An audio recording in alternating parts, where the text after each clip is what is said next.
Olá! Hoje a gente vai conversar sobre uma mudança importante, né?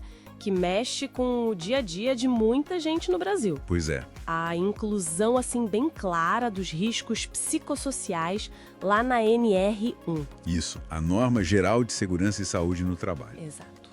A saúde mental no trabalho finalmente ganhou um espaço mais formal, né, que precisava. Com certeza. Agora as empresas, elas têm que gerenciar esses riscos de um jeito mais estruturado, sabe? Dentro do GRO, o Gerenciamento de Riscos Ocupacionais. O famoso GRO. Para a gente entender isso melhor, estamos usando aqui o Guia de Informações sobre os Fatores de Risco Psicossociais Relacionados ao Trabalho. É um material novo, né, do Ministério do Trabalho e Emprego. Isso, saiu agora em 2025. Ele detalha a portaria que atualizou a NR1, que, aliás, começa a valer em maio de 2025. E não é pouca coisa, né? Se a gente pensar nos dados da OIT, da OMS, o custo global com dias perdidos por depressão, ansiedade, é gigante. E aqui do Brasil também, né? Os transtornos mentais já são uma das principais causas de afastamento pelo INSS. Então essa atualização ela vem para reconhecer uma realidade, não é só mais uma burocracia. Ok, então, vamos tentar desembrulhar isso aí. Qual a primeira grande novidade que a gente pode destacar? Bom, a principal é que agora está lá escrito fatores como sobrecarga, cobrança excessiva, assédio moral ou sexual, falta de autonomia. Tudo isso é expressamente considerado risco a ser gerenciado no GRO. Ah, então quer dizer aquelas questões que às vezes ficavam meio numa zona cinzenta, talvez mais para gestão de pessoas, agora entram oficialmente na conta do risco ocupacional. Exatamente. E um ponto-chave aqui são fatores relacionados ao trabalho. O foco é na organização, nas condições, na gestão do trabalho em si. Certo. Não é para investigar a vida pessoal do trabalhador. De forma alguma.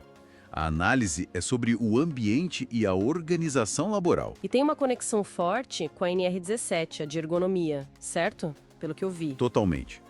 Essa ligação com a ergonomia é fundamental, porque os riscos psicossociais estão muito ligados à organização do trabalho. Faz sentido. A norma reforça essa necessidade de olhar para as condições de trabalho como ele é pensado, organizado, gerenciado. E usar aquela abordagem de melhoria contínua, tipo PDCA, sabe? Entendi. Avaliar, agir, checar, ajustar. O fascinante é essa conexão direta, né? Entre como o trabalho é organizado e o bem-estar psicológico do pessoal. Exato. E outra mudança importante foi na forma de avaliar a probabilidade do dano acontecer, para esses riscos ergonômicos e psicossociais. Como assim? O que mudou? Agora, para definir a probabilidade, a gente olha para as exigências da atividade, o quão demandante ela é, e para a eficácia das medidas de prevenção que já existem ou que deveriam existir. Ah, interessante. Então não é focado em procurar sintomas individuais nas pessoas. Não. O foco é na fonte do problema.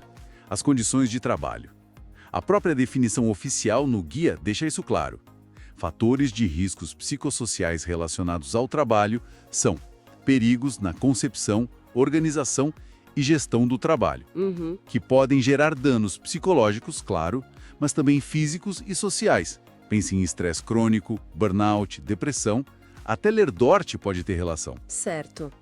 E como as empresas colocam isso na prática? Como elas fazem essa gestão? A gestão vai combinar a NR1 com a NR17. Na prática, o dia a dia vai envolver principalmente a EAP, a Avaliação Ergonômica Preliminar. A EAP? Isso. Ela é como uma triagem inicial e é obrigatória para todas as empresas, viu? Mesmo as pequenas, as dispensadas de ter o PGR completo. Todas? Ok. Sim.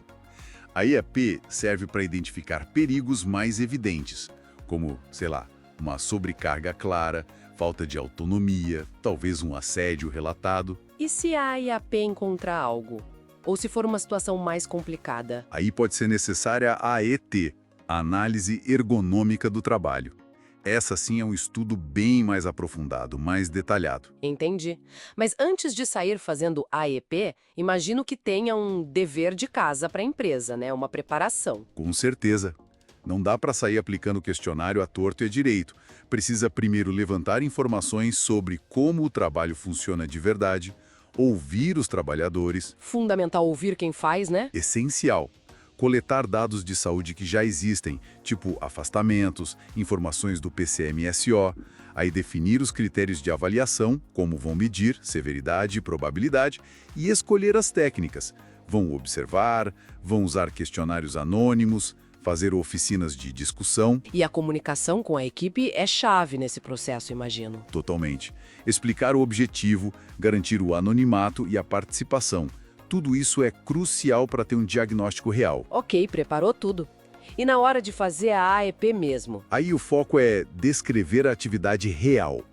Como ela acontece de fato, no dia a dia, não só o que está escrito no procedimento padrão, sabe? A diferença entre o prescrito e o real. Exato.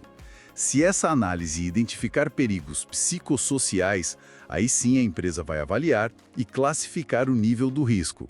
Essa avaliação pode ser qualitativa, não precisa ser um número exato sempre. E tem um ponto importante para não confundir, né? Tem sim, muito importante. Não podemos misturar essa avaliação dos riscos do ambiente de trabalho, que vai para o GRO e PGR, Certo. com os exames individuais de aptidão psicossocial, aqueles feitos para algumas funções específicas, tipo motorista profissional, piloto de avião. Ah, sim. Esses exames são parte do PCMSO, da NR7. Eles avaliam a condição do indivíduo para exercer aquela função específica. São coisas diferentes, com objetivos diferentes. A avaliação da NR17 foca no trabalho, para mudar o trabalho. A da NR7 foca no indivíduo, para ver se ele está apto. Perfeito, ficou bem claro. Então avaliou, classificou o risco. Qual o próximo passo? O plano de ação. E aqui a mudança cultural fica evidente. Não adianta só dar uma palestra sobre gestão do estresse. Não resolve a causa, né? Não mesmo. As medidas de prevenção devem mirar na raiz do problema. A prioridade é sempre eliminar o risco, se possível. Se não der, tem que modificar a organização do trabalho. O guia dá exemplos práticos disso. Dá sim. Para sobrecarga, por exemplo, sugere redefinir prioridades, dar mais autonomia para a equipe decidir como fazer, talvez contratar mais gente, garantir pausas reais, qualificar melhor o pessoal. São medidas na organização. E imagino que ouvir os trabalhadores de novo para ver se as medidas funcionaram seja parte do processo. Fundamental. A participação deles na verificação da eficácia é chave. Afinal, são eles que sentem o impacto no dia a dia. E claro, tudo isso precisa ficar registrado, documentado. Com certeza. A documentação é a memória do processo.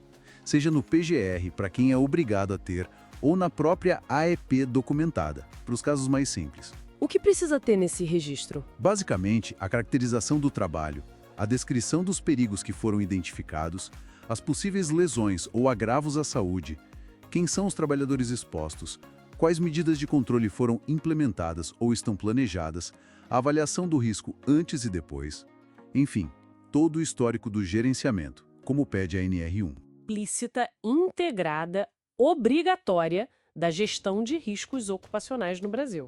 Exatamente. O foco mudou, né?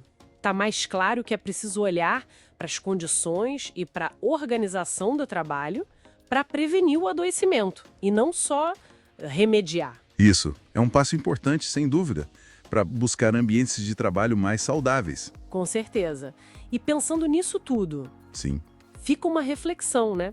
Se a norma agora força as empresas a redesenharem a organização e a gestão do trabalho para diminuir esses riscos, será que isso não vai exigir, no fundo, uma mudança cultural bem mais profunda? Olha, essa é uma ótima questão. Talvez seja o empurrão que faltava para abandonar modelos antigos de comando e controle rígido. E ir para algo mais colaborativo? Exato. Para estilos de liderança que realmente coloquem o bem-estar da equipe como parte central da gestão. Levanta uma questão importante sobre o futuro da gestão, né? E do próprio trabalho.